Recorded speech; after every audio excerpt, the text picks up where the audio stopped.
What was the Rosetta Stone? Napoleon's discovery.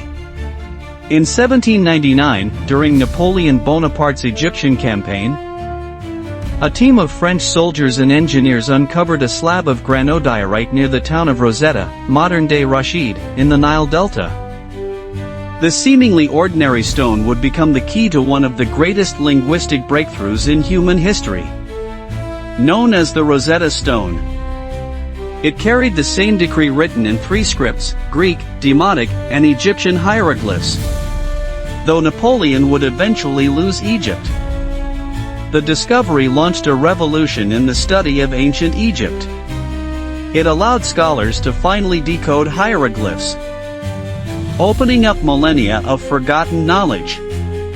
In this episode of Napoleon Footsteps, we journey into the historical circumstances surrounding the stone's discovery, the intellectual battles that followed, and the legacy it left behind. Don't forget to like, subscribe, and share this story, especially with anyone who loves language, archaeology, or the drama of empires. 1. The discovery in context. The Rosetta Stone was discovered on July 15, 1799. by French soldiers who were part of Napoleon's scientific and military expedition to Egypt. The campaign, officially named the Armée d'Orient, was not solely about military conquest. It also included a large contingent of scholars and scientists, known as the savants, whose mission was to explore, document, and study Egypt's ancient civilization. This dual-purpose strategy reflected Napoleon's grand ambition to link his military genius with the glory of classical antiquity. While engineers were strengthening a fort near the town of Rosetta, they stumbled upon a large, black stone embedded in the wall of the structure. Recognizing the potential importance of the inscriptions carved into it, the officers halted the fortifications and notified the savants. Among those who first examined the artifact was Pierre-François Bouchard, an engineer in the expeditionary forces. He was the first to realize that the inscriptions were in three distinct scripts, an observation that would eventually lead to the decipherment of Egyptian hieroglyphs. Napoleon himself took great interest in the find, though by the time of its discovery he had already returned to France. He ensured that the stone was documented in the official publication Description de l'Égypte, an ambitious multi-volume work produced by the savants. The stone was soon transported to Cairo for further study and transcription. French scholars began comparing the three texts on the stone and made copies in plaster casts to preserve the information. However, political events soon overtook scholarly pursuits. After the defeat of French forces by the British at the Battle of the Nile, 1798, and subsequent surrender in 1801, the British seized control of many French-held antiquities under the terms of the Capitulation of Alexandria.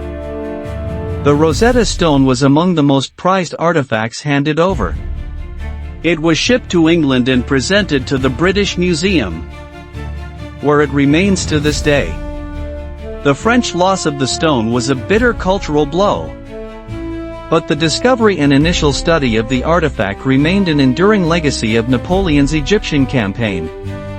Despite losing physical possession, French scholars continued their work from copies. The trilingual nature of the inscriptions, Greek, Demotic, and hieroglyphs, allowed scholars to begin the process of linguistic decoding.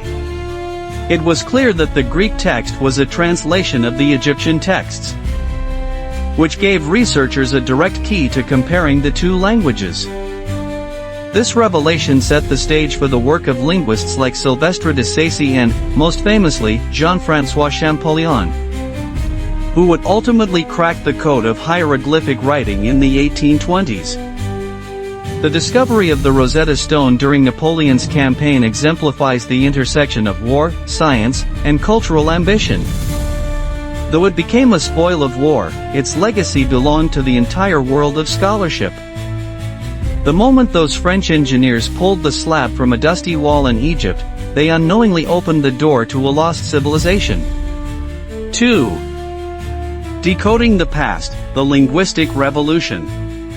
Once the Rosetta Stone was recognized as a trilingual text, the linguistic world entered a frenzy. The opportunity to decode a long-lost writing system had not presented itself in centuries. The key to success lay in the Greek inscription, a language that scholars could already read, and how it might provide a word-for-word equivalence with the hieroglyphic and Demotic scripts. Initial efforts to unlock the text focused on proper names. Scholars noticed cartouches, oval shapes enclosing groups of hieroglyphs, and hypothesized that these symbols likely denoted royal names. By comparing these to the Greek version, they correctly identified the names of Ptolemy and Cleopatra. This hypothesis was pivotal, as it showed that hieroglyphs were not merely symbolic but also phonetic, at least in part. One of the first to make substantial progress was the Swedish scholar Johann David Åkerblad. He managed to match several Greek words to their Demotic counterparts. Meanwhile, the French linguist Sylvestre de Sacy worked on parsing the grammatical structure of the scripts. However, it was Champollion who finally pieced together the full solution. Jean-François Champollion, born in 1790, was a linguistic prodigy. Fluent in Latin, Greek, Hebrew, Arabic, and Coptic, he brought a unique skill set to the problem. His knowledge of Coptic, the latest stage of the ancient Egyptian language written in Greek script, allowed him to recognize the phonetic values behind many hieroglyphs. In 1822, after years of study and building on the work of others, Champollion published his breakthrough, a decipherment system for hieroglyphs based on both phonetic and symbolic interpretations. The significance of this achievement cannot be overstated. For centuries, ancient Egypt had been a land of wonder and mystery. Its temples, tombs, and monuments were covered with writing that no one could read. Thanks to the Rosetta Stone, those silent voices spoke again.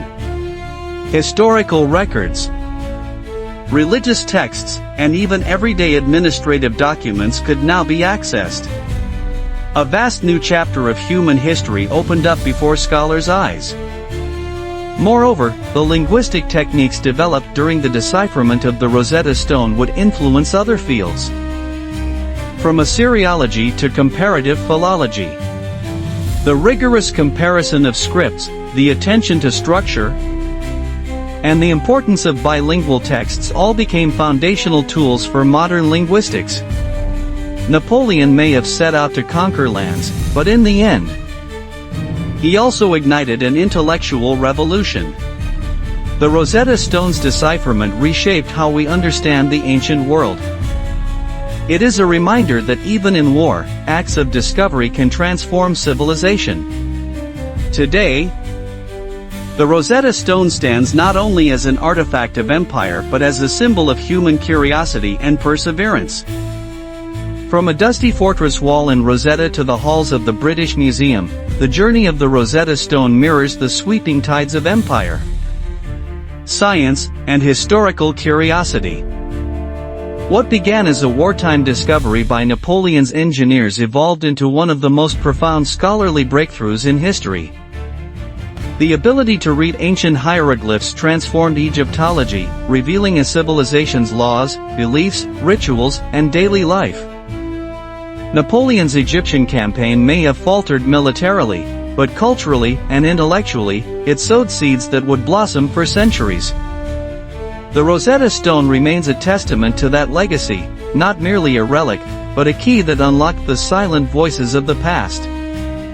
If this journey through Napoleon's discovery inspired you, don't forget to subscribe to Napoleon Footsteps. Like this video, share your thoughts in the comments, and pass it along to fellow lovers of language and history.